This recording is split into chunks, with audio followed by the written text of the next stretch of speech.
Sambil menanti yang lain semua berkumpul di dalam ruangan ini, ada yang bisa sejenak membaca Al-Quran yang ada di depan kita? Ada yang mencoba ingin mau membacanya? Atau kurang besar tulisannya? Bapak Ibu yang dimuliakan Allah Azza wa Jalla, ketahuilah museum kami ini bukan hanya sekedar museum yang hanya sekedar datang untuk ditonton, diambil gambar lalu keluar begitu saja. Tidak. Melainkan di museum ini kami ingin selalu kembali mengajak, mengenalkan, memotivasi, meyakinkan kepada setiap para pengunjungnya untuk tahu, faham, yakin betapa penting dan dahsyatnya Al-Quran.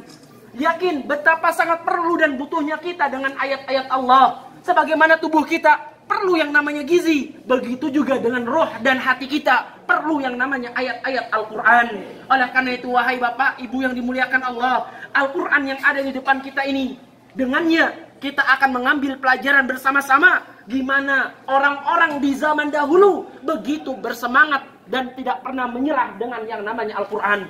Selalu mencoba untuk bisa pandai dengan yang namanya Al-Quran. Sesulit ini, seribet ini, yang mana ini Al-Quran ada di zaman Utsman bin Affan radhiyallahu ta'ala an. Semacam ini Al-Qurannya. Ini Al-Quran di zaman Khalifah ketiga. Tidak pernah kita bayangkan gimana bentuk Al-Quran di zaman Nabi Sallallahu Alaihi Wasallam. Sungguh pengorbanan yang dahsyat yang mereka hadapi untuk bisa pandai dengan yang namanya Al-Quran.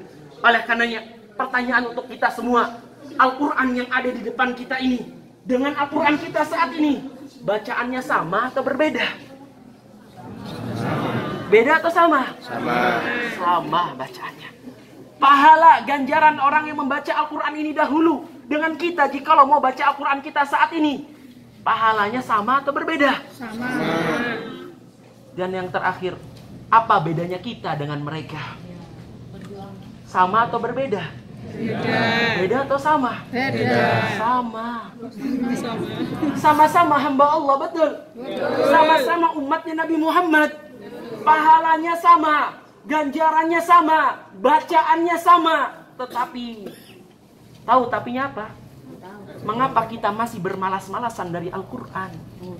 Kenapa kita masih selalu menunda-nunda? Kita tidak mengatakan kita di zaman ini nih orang yang bodoh. Bukan, pintar, cerdas. Di negeri kita sekolah minimal 9 tahun.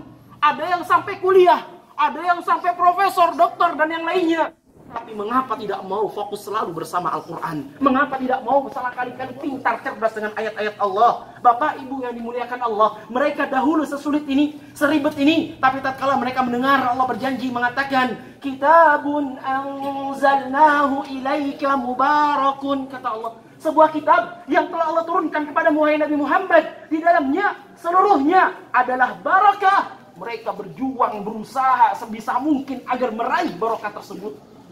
Berbeda dengan orang-orang zaman ini. Barokahnya sudah jelas, Al-Qurannya sudah ada, di rumahnya Masya Allah tertampang, terpajang di dinding di rak bukunya.